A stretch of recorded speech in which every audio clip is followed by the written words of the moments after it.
Welcome back to the couch. Today we're checking out the nerf, air quote, to Harpie Hunting Ground skill. And has Konami finally killed this deck? Let's talk about it.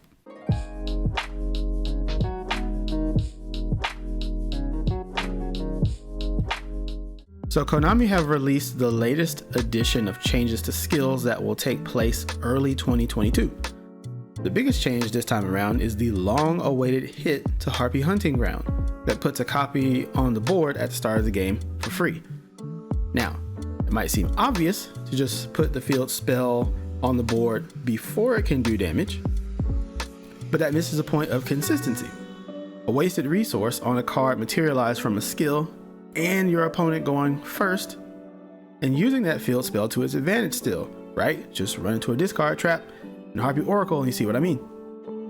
So how are they dealing with it? No longer will Harpie Hunting Ground appear at the start of the turn.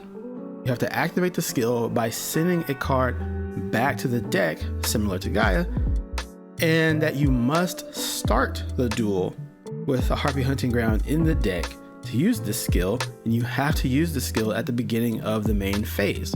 Now, 30 card decks are already playing some kind of stall variant to set up their oppressive boards, so I don't see it hurting those as much as the 20 card variant, this skill update.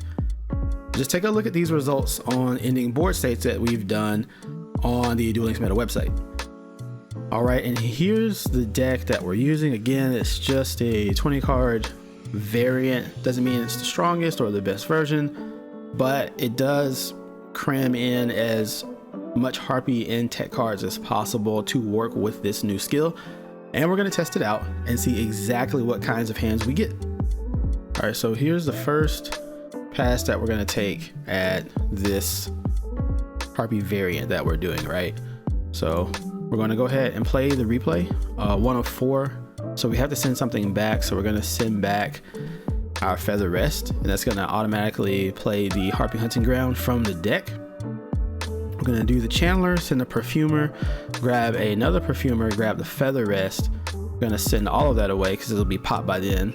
Summon the Cyber Slash, activate the Feather Rest, bring back 3, draw 2, set a Karma Cut, and there's a turn 1. If we were on turn 2, probably go ahead and activate the Elegant Egotist to try to bounce something back. So from that, it doesn't look like it changed all that much as far as board presence. All right, let's run our second test of this 20 card version. We have to send something back, so we'll send back the Karma Cut. That's going to activate the HHG. All right, things are getting popped. We're activating the Channeler. All right, the Perfumer's being special summoned. Again, we have another Feather Rest, right? Because we want to draw cards. Put the Cyber Slash on the field. And there you go, draw 2 more. A Book of Moon, a Swallow's Nest, and another Channeler. Again, doesn't look all that bad. All right, test number 3. So here we go. Now we have Hysteric Sign in the mix. We're going to send that back, activate the Harpie Hunting Ground because it has you send a card. So it's not even being, all that severe. All right, so we have the Hysteric Party.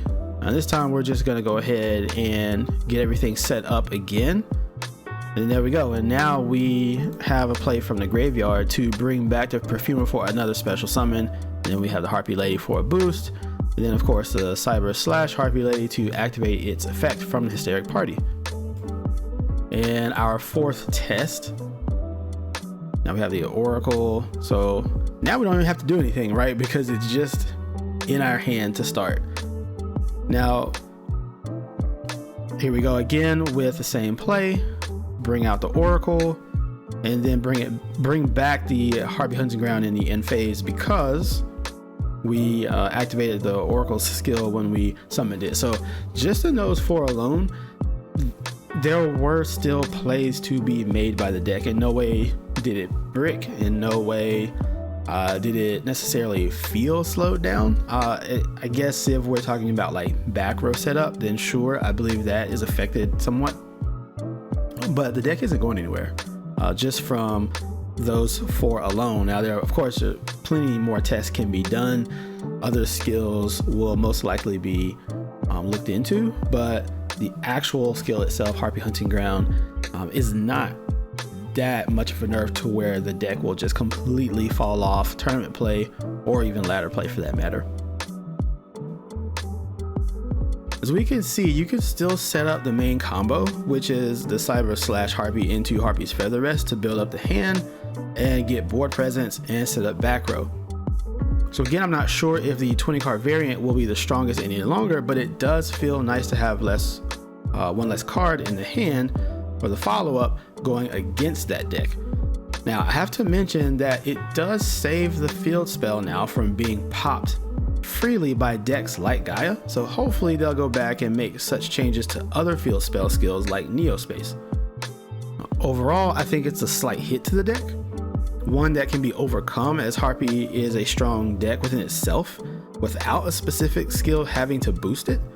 So don't expect Harpie players to give up and just move on. At the very least, they'll just use builds at more than 20 cards for more disruption until the board's in their favor. And with this slight towards the deck, in some situations, ironically enough, it actually makes the deck stronger. That's all I've got for now. So if you're vibing with me, enjoy the content, be sure to like and consider subscribing as we go forward and we explore more of this game and talk more about meta changes and everything that's available to us to have fun. This has been AgentR, and until next time, prove your meta.